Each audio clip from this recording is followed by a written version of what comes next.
y enseguida cedemos el uso de la palabra a la doctora María de Lourdes González Chávez, quien es doctora en Derecho por la Universidad Nacional Autónoma de México e integrante del Cuerpo Académico Estudios Constitucionales de la Facultad de Derecho de la UAM. Adelante, doctora, por favor, si es tan amable.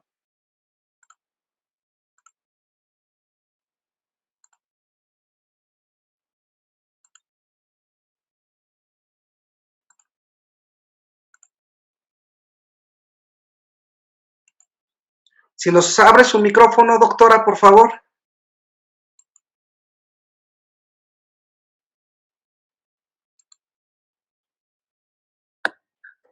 ¿Ya? ¿Ya está?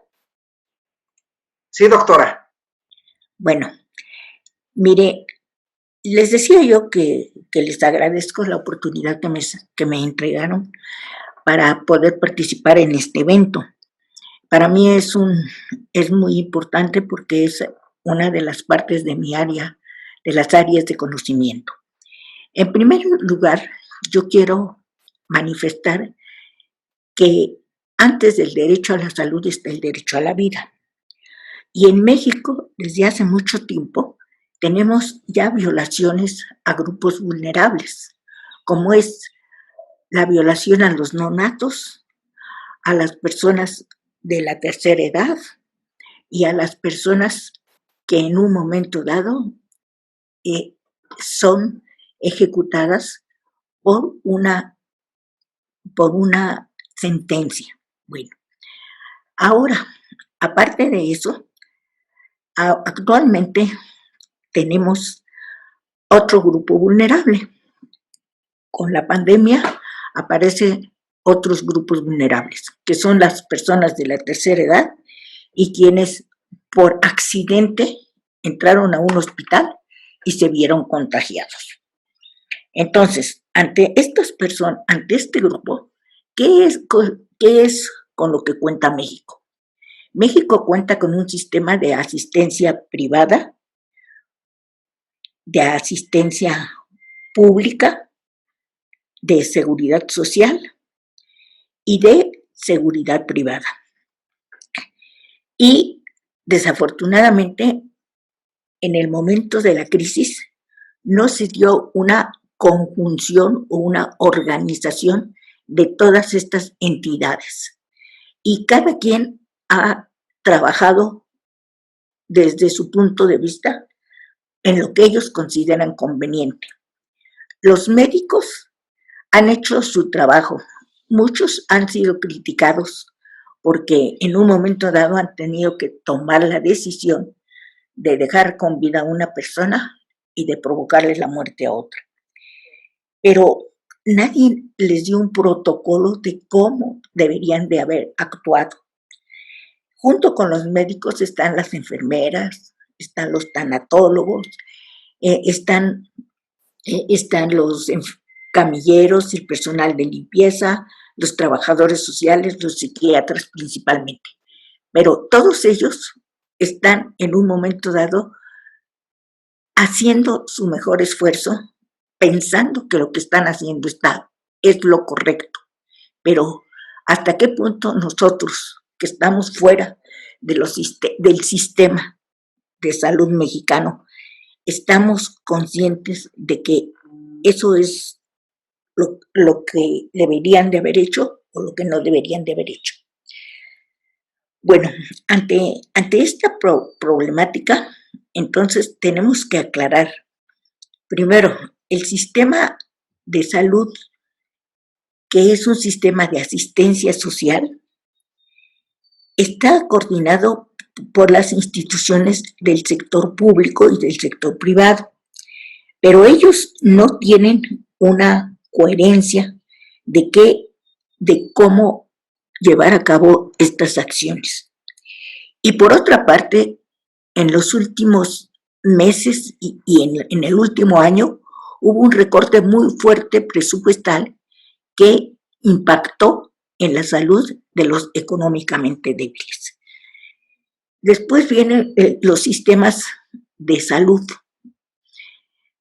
de seguridad social, estos sistemas de seguridad social corresponden a los sistemas de los trabajadores. Entonces, todos estos sistemas de seguridad social, como no se planeó, cuando se crearon, no se planeó la capacidad de vida que iban a tener las personas, entonces estos sistemas ahorita están en crisis, y una crisis económica. ¿Por qué? Porque se pensaba que las personas iban a morir a los 60 años y hay unos de 90 y no acaban de morirse. Entonces, sí, parece risible, pero así es. Entonces, estos sistemas de seguridad social están en crisis y la crisis es muy fuerte. Después viene el sistema de seguridad privada. Este sistema de seguridad privada se ha ido consolidando y se ha ido fortaleciendo. ¿Gracias a qué? A que los sistemas de seguridad social se han vuelto ineficientes. Entonces, ya tenemos una problemática que nos antecede y que en estos momentos pues nos está causando graves problemas. Yo considero en lo personal que México debe de hacer un planteamiento y un replanteamiento de los sistemas de salud y de los sistemas de vida que tiene para sus habitantes. Y este replanteamiento debe de analizar primero los marcos jurídicos, después la capacidad y la evolución de todas las instituciones, tanto de asistencia como de seguridad. Y la tercera parte, crear políticas públicas que en un momento dado vayan designando o definiendo cada una de estas posturas. Yo en lo personal considero que estamos en el momento de rehacer no solamente la asistencia, sino también la seguridad social. Y con esto termino y les agradezco. Muchísimas gracias, estimada doctora, por sus comentarios que son también muy, muy ilustrativos, muy reflexivos y sobre todo con un alto contenido filosófico y ético respecto del tema de la salud. Le cederemos el uso de la palabra enseguida a la doctora Marina del Pilar. Por favor, doctora, muy buenas tardes, bienvenida. La doctora Marina del Pilar Olmeda García es licenciada en Derecho por la Universidad de Sonora, maestra en Educación por la Universidad Autónoma de Guadalajara, doctora en Ciencias de la Educación por la Universidad Iberoamericana y doctora en Derecho Constitucional por la Universidad de Castilla-La Mancha e integrante del Sistema Nacional de Investigadores Nivel 1. Adelante, doctora, bienvenida. Buenas tardes.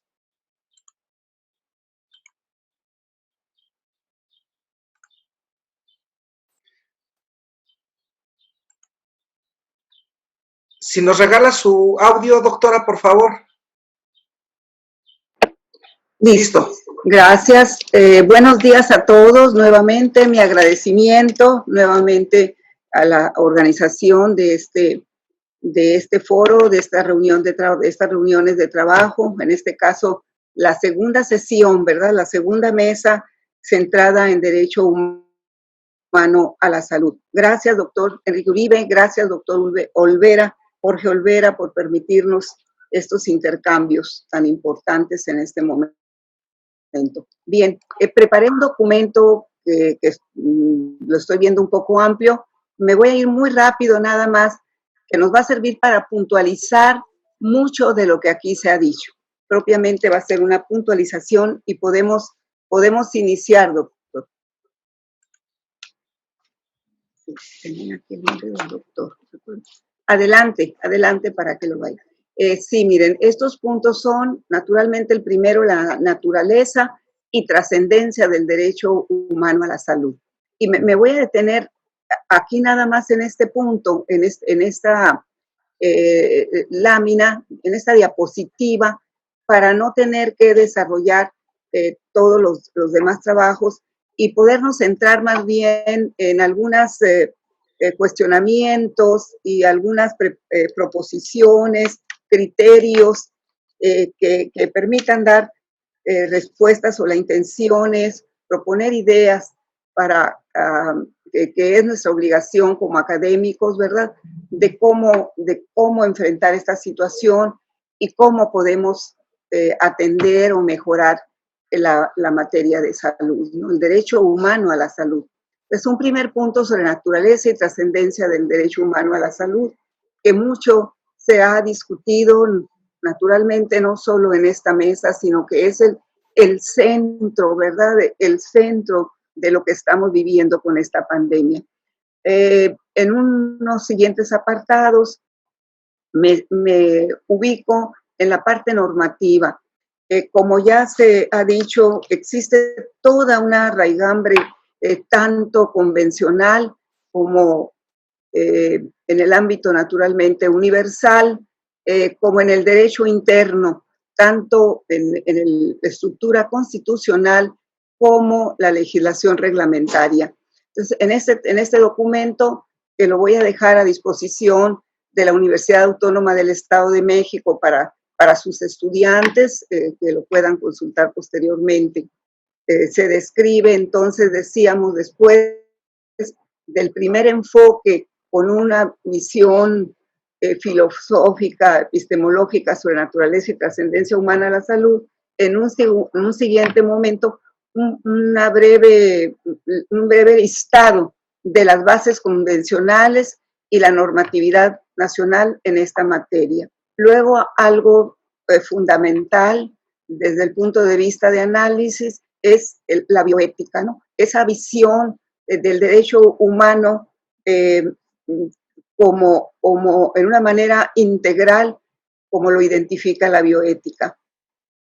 Luego, ya en los últimos apartados, ya los elementos de la efectividad, lo que llamo los elementos de efectividad del derecho humano a la salud y los profesionales de la salud. Entonces, nada más el punto 1, vamos a tocar aquí el punto 1, el 5 y el 6. Los siguientes los damos por vistos. Le agradezco, maestro, si lo podemos continuar con el documento. El 1, nada más. 1, Román, aquí está, ¿verdad? Y sostengo que la pandemia global 2019 hace que retumben con fuerza y prudencia, ¿verdad?, las palabras que se emitieron cuando la creación mundial de la creación de la Organización Mundial de la Salud hace 70 años, y se sostiene: el goce del grado máximo de la salud es lograr, dice, lograr uno de los derechos fundamentales. Así está. Todo ser humano, sin distinción, sin raza, sin ideología política o sin condición social económica, ya se ha dicho aquí, tiene derecho al goce de este derecho humano. Le seguimos.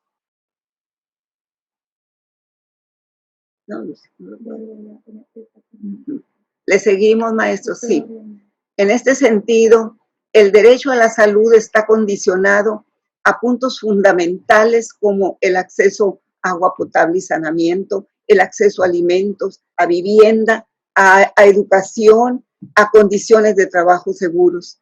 El derecho a la salud en este sentido hace referencia también al derecho que se debe tener un ser humano a ser dueño de su cuerpo, a ser dueño de su salud, a tener derecho a información, como el caso de la materia sexual y reproductiva, sin ser objeto de violencia ni discriminación. Bien. ¿Le seguimos?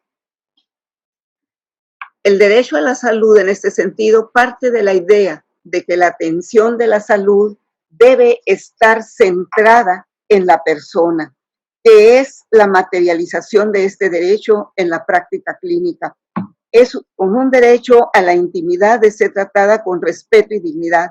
Nadie debe ser, por lo tanto, nadie debe ser sometido a experimentación médica o exámenes médicos contra su voluntad o a un tratamiento sin consentimiento informado. Bueno, diríamos, estos son unas pequeñas chispas, ¿no?, de lo que integra el magno derecho a la salud.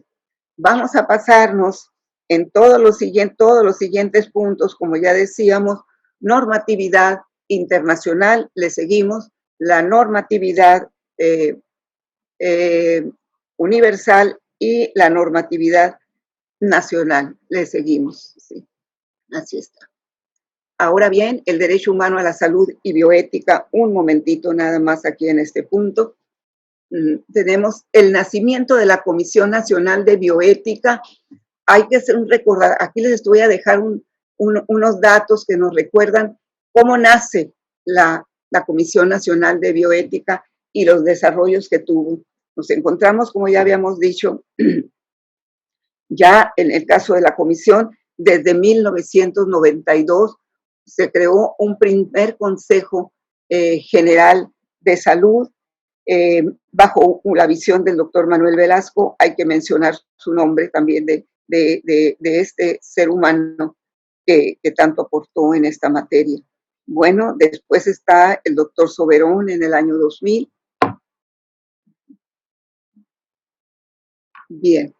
Bueno, les voy a dejar aquí el desarrollo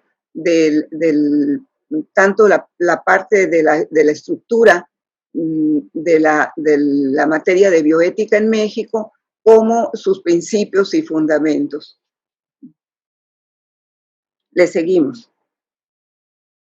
Le seguimos. Por favor, doctor. Aquí está. Muy bien. En un último punto de este recorrido, naturalmente el énfasis, hay un énfasis particular de que, en el sentido de que este problema de salud que estamos viviendo es naturalmente en un ámbito global y por lo tanto debe haber una integración de las políticas públicas en términos internacionales, en términos universales, y debe haber una participación, una colaboración, una coordinación en todas las instancias mundiales en materia de salud. Ahora sí, la efectividad del derecho a la salud. Aquí me interesa detenerme con otros puntos. Ya se había mencionado la situación de vulnerabilidad de algunos grupos que históricamente han estado excluidos. No son grupos excluidos de ahora, sino grupos históricamente excluidos, como el caso de los pueblos indígenas, de los afrodescendientes, de las personas que viven en pobreza y pobreza extrema, las personas que viven en calle, ¿verdad? Y bueno, aquí hay que incluir las personas mayores, las personas con discapacidad, con afecciones médicas preexistentes también, otras personas, las personas privadas de libertad, las personas también con problemas de atención psicológica, los enfermos mentales, y bueno, los otros sectores en términos de vulnerabilidad. No podemos olvidar las mujeres, las niñas, los niños, ¿verdad? Adolescentes aquí en este caso. ¿Y qué pasa entonces con el sistema de salud? Se ha afirmado mucho que debe ser un enfoque en derechos, centrado en derechos humanos, que debe tener una dimensión de realismo, ¿no? Que debemos acercar todos los principios y todos sí, más. Nos podemos quedar todavía, doctor, nos podemos quedar porque sí quiero terminar con estos puntos acá más adelante, nos podemos quedar con esto último, voy a cerrar un momento más. Una dimensión de realismo. ¿Y a qué nos referimos con una dimensión de realismo? De intentar desde la academia, desde la ciencia, desde el gobierno, desde la política, de intentar acercar, ¿verdad?, la gran distancia que existe, como lo existe en tantos derechos humanos, pero en este en particular, la gran distancia que existe entre los ideales, entre el avance normativo, entre el avance reglamentario y lo que estamos viviendo en la realidad y lo que vemos en la práctica. ¿Cuál es el llamado en este sentido? qué es lo que nos debe sacudir y qué es lo que nos debe, a lo que nos debe orientar este sacudimiento. Particularmente de parte del accionar del Estado. Es necesario como humanidad encontrar mejores formas de distribución del ingreso. Es necesario buscar una política distributiva, una política fiscal distributiva, equitativa, que permita identificar, que permita atender problemas estructurales de la vida humana, como la atención de la salud. El sistema de salud ya se ha afirmado, ¿verdad? Desde que nace propiamente, nace con deficiencias estructurales en un país con el nuestro y con una gran incapacidad para dar respuesta a un problema como el que estamos viviendo. Por lo que debe haber el planteamiento hacia el sistema de salud de una visión con equidad, con igualdad, un mejoramiento de su infraestructura, dejar de ver, de superar la misión mercantilista y utilitarista que se aplica en algunos casos, como en materia de medicamentos de patentes. Recientemente concluimos una tesis doctoral sobre el derecho humano a la salud y su colisión, fíjense ustedes, su colisión con los derechos de propiedad intelectual en materia de medicamentos de patentes.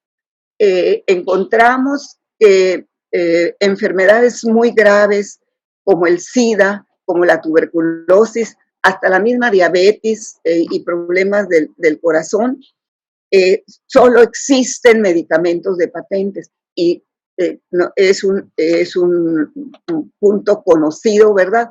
El desabasto de las instituciones de salud públicas en México de este tipo de medicamentos. Entonces, los estados deben poner especial atención en esta materia, ¿verdad? Hasta de poner topes a ese mercantilismo. Estamos de acuerdo, sí, estamos de acuerdo que se debe, sí, ya tengo mi tiempo concluido, lo sé. Estamos de acuerdo que toda empresa, que toda actividad humana debe tener su debida retribución, pero el Estado debe cuidar, debe tener en qué materias y cómo. Debemos encontrar unas medidas especiales, debemos encontrar, ¿verdad?, un equilibrio entre lo que se invierte y lo que se gana en determinadas materias, y en esto es muy importante. Aquí lo dejo, sé que no vamos a tener oportunidad de una siguiente participación, pero sí deseo expresarles más que otra cosa mi preocupación y mi interés en este tema, y naturalmente mi agradecimiento porque me escuchan, porque me han escuchado. Muchas gracias. Al contrario, doctora, muchas gracias a usted. Desafortunadamente el tiempo es un enemigo silencioso, y más en cuestiones académicas, cuando nos apasionan y somos conocedores de las mismas, no perdona los tiempos. Pero le escucharemos con mucho gusto en la segunda parte de sus intervenciones. Enseguida le cedemos el uso de la palabra al doctor Emmanuel Cartier, a quien le damos nuevamente la bienvenida y le agradecemos el tiempo también que nos brinda para estar en estas actividades académicas. El doctor Emmanuel Cartier es doctor por la Universidad de París, Panteón Sorbona, es profesor titular de Derecho Público en la Universidad Lille II de Francia y codirector del Centro de Investigación de Leyes y Perspectivas del Derecho en la misma universidad. Adelante, doctor. Muchas gracias y buenos días a todos. Muchas gracias para su invitación y para esta oportunidad para mí de compartir la experiencia, el cuadro francés en este grupo de expertos, de académicos.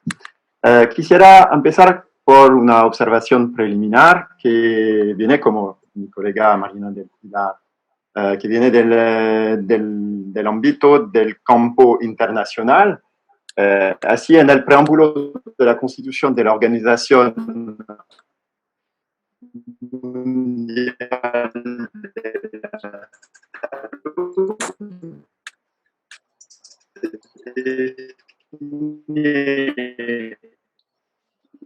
salud como físico, de afecciones, el goce de más alto nivel posible de salud es uno de los derechos fundamentales de todo ser humano. Así, esta definición tiene una ventaja muy clara y una desventaja. La ventaja es que muestra que la salud no puede limitarse al cuidado de los enfermos e incluye una dimensión social, una dimensión transversal que es muy importante en la manera de tratar este problema del derecho a la salud. La desventaja de esta definición es que es relativamente imprecisa y subjetiva en su referencia al bienestar completo. Esta definición de salud no se refiere al final a un verdadero concepto jurídico en sí mismo. Por definición, es evolutiva y permite a los estados darle una más o menos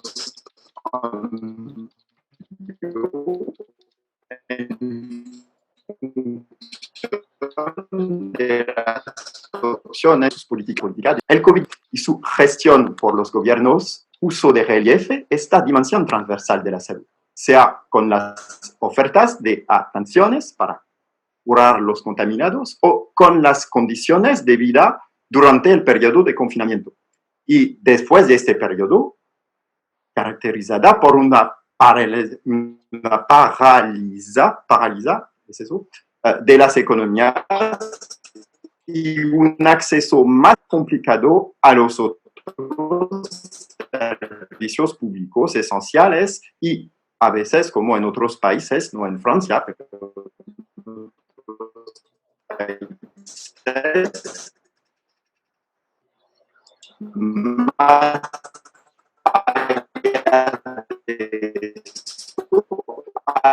esenciales. Así quisiera tratar de dos puntos para entender el problema y los desafíos que pone de relieve la crisis del COVID en el cuadro francés y, lo espero, en el cuadro más general de nuestras democracias contemporáneas, nuestras democracias constitucionales. Bueno, en primer lugar, quisiera tratar de este derecho en Francia que tiene una fuente constitucional socialmente estructurante. Será el primer punto. El segundo punto tratará del principio de igualdad en la salud que fue socavado por la crisis del COVID en Francia. Y no solo en Francia, pero especialmente en Francia, porque teníamos una confianza muy alta en nuestro sistema de salud pública, que fue considerado como uno de los mejores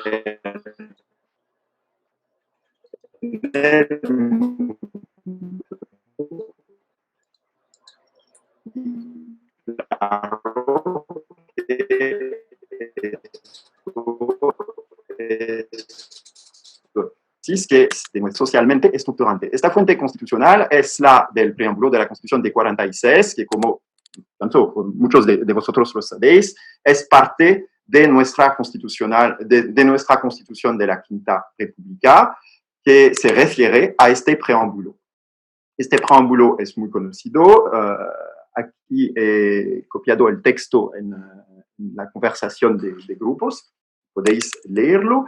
Es el alinea 11 que trata del derecho a la salud, pero que tiene vínculos ciertos con todos los otros alineas de este preámbulo. Entonces, dos observaciones, unas formales y otras más históricas. La primera será una observación formal. El alcance de este texto es prácticamente muy rico, como lo ilustra la jurisprudencia del Consejo Constitucional francés. No tengo el tiempo para desarrollar eso, pero es cierto. En efecto, en el alinea 11 del preámbulo, al que se refiere el preámbulo de nuestra Constitución actual, le da un doble valor al derecho a la salud, como, de primero, un derecho fundamental a la salud, un derecho subjetivo, fuentes de obligaciones para el Estado y como también una habilitación del Estado para desarrollar en el marco de sus políticas públicas, medidas que pueden a veces limitar las libertades fundamentales, incluyendo las libertades económicas, al nombre de la salud pública en muchos sectores. Segunda observación, este derecho es una observación histórica, es uno de los pilares del Pacto Social Republicano francés. En efecto, el derecho a la salud es uno de estos pilares que fueron edificados por el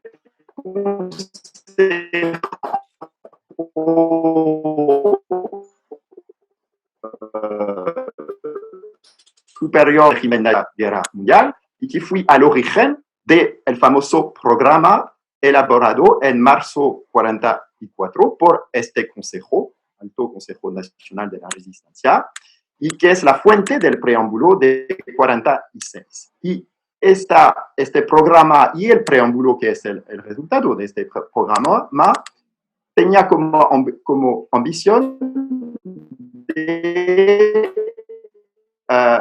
establecer una sociedad democrática más justa en términos económicos y social, y tenía también como ámbito de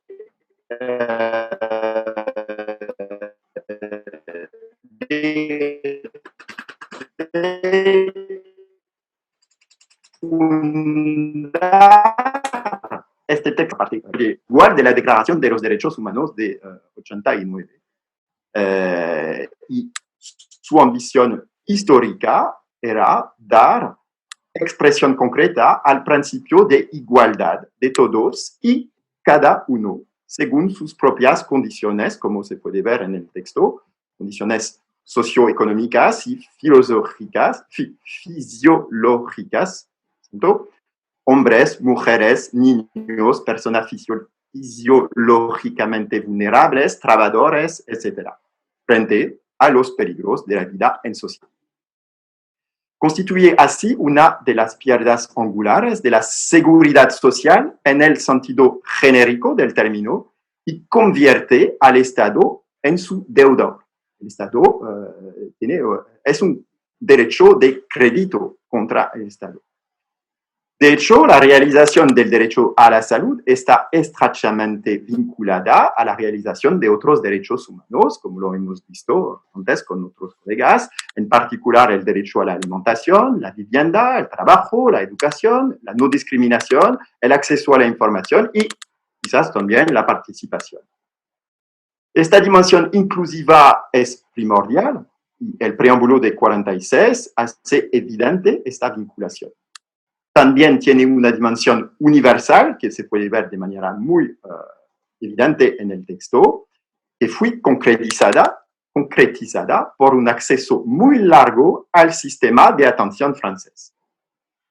Este derecho ha dado lugar en Francia a un sistema de salud que es bastante complicado, pero para resumir, que combina un sector privado estrictamente regulado y un sector público de alto nivel de calidad, que es a la vez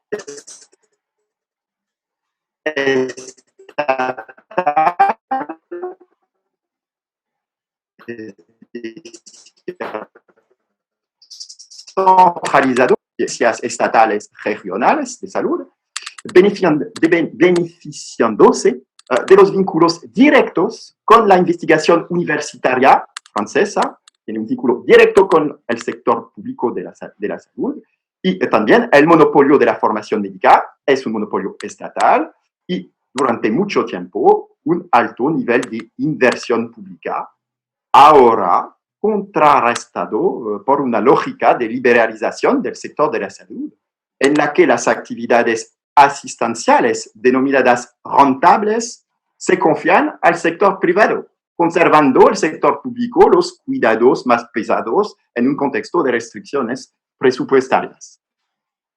Así, la gestión del COVID fue una oportunidad para poner de relieve la problemática evolución del sistema de salud pública francés y llevó al presidente de la República, Emmanuel Macron, a admitir que había cometido un error en las decisiones tomadas por su gobierno y por los gobiernos anteriores. Así, ahora mismo estamos asistiendo en Francia a una verdadera sanctuarización de la salud pública con un plan de revalorización y de dictado en el país.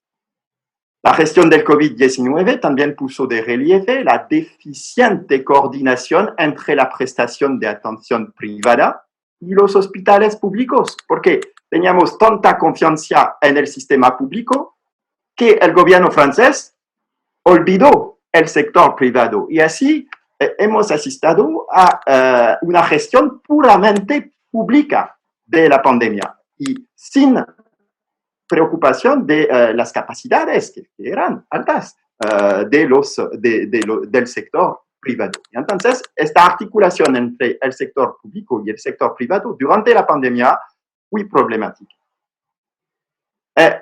El segundo, la segunda observación es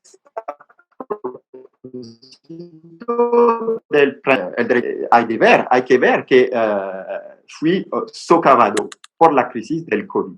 Entonces, 3 observaciones breves a propósito de esto. En primer lugar, el COVID revela las desigualdades sociales y territoriales en materia de salud, a pesar de este sistema de salud de muy alta calidad y cuidado por el principio de igualdad de todos ante la atención. La crisis del COVID en Francia ha puesto a prueba el sistema de salud del Estado a pesar de su resistencia probada y su preocupación por la igualdad.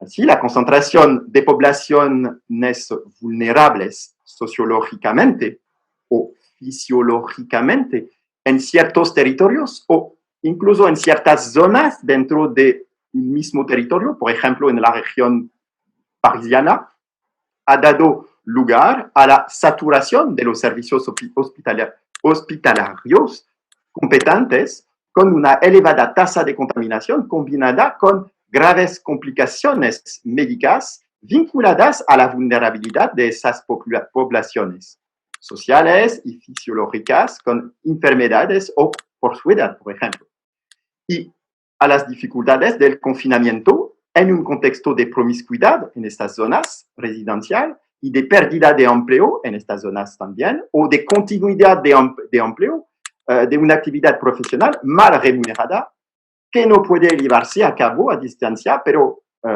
que el gobierno consideró durante este periodo de confinamiento como necesaria para la continuidad de la nación, como el sector de la construcción, todos los empleos en materia de limpieza, de recogida de residuos domésticos, todas las tiendas de alimentos, tipo supermercados, con muy bajo nivel de remuneración. Esta situación se ha solucionado en parte, esta situación de saturación de los hospitales se ha solucionado en parte con el uso de traslados masivos aéreos y ferroviarios de pacientes de reanimación por falta de camas disponibles en las regiones menos afectadas con el apoyo del ejército y con la ayuda de unos países de Europa como Alemania, por ejemplo. La segunda observación a propósito del principio de igualdad es que el COVID-19 contribuyó a hacer aún más necesaria la integración del imperativo de la salud pública en todas las políticas públicas durante la crisis y después. Así, las habilitaciones de la ley del 23 de marzo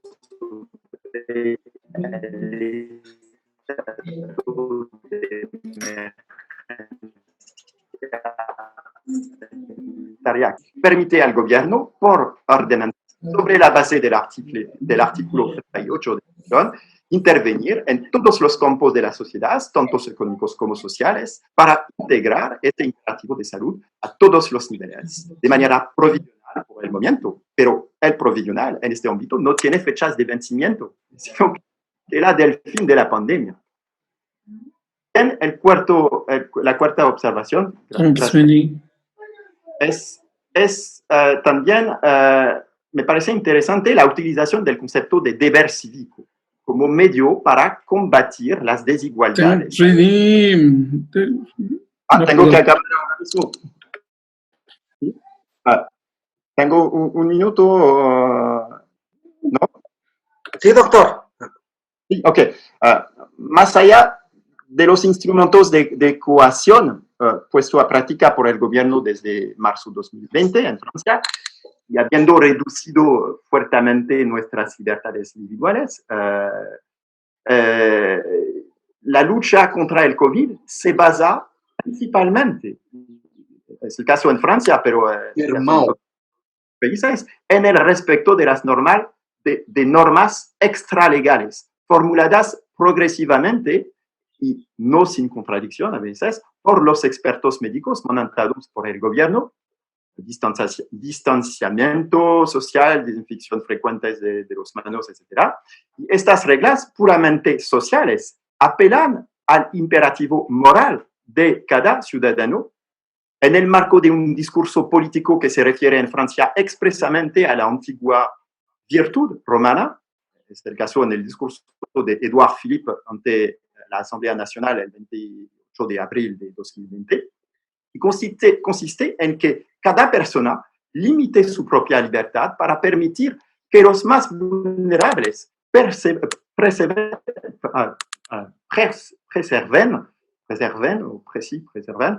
lo esencial, es decir, su salud, y por tanto, potencialmente su vida. Es decir, la que condiciona el uso de cualquier derecho y su condición de ser humano, es decir, su dignidad como ser humano. Bueno, es todo, muchas gracias. Y lo siento para el tiempo, demasiado largo. Al contrario, doctor, merci. Ojalá pudiéramos, en su segunda ronda, doctor Cartier, nos pudiera recapitular un poquito más esto que nos ha explicado en estos minutos, debido a que tuvimos la mayoría algunos problemas de audio y tenemos por aquí también alguna pregunta para usted que nos formulan nuestros asistentes y que de una vez se la vamos dejando sobre la mesa. Es si puede hacer un resumen de la jurisprudencia del Consejo Constitucional francés en materia de salud para su segunda intervención. En la siguiente, de favor. Sí. Muchas gracias.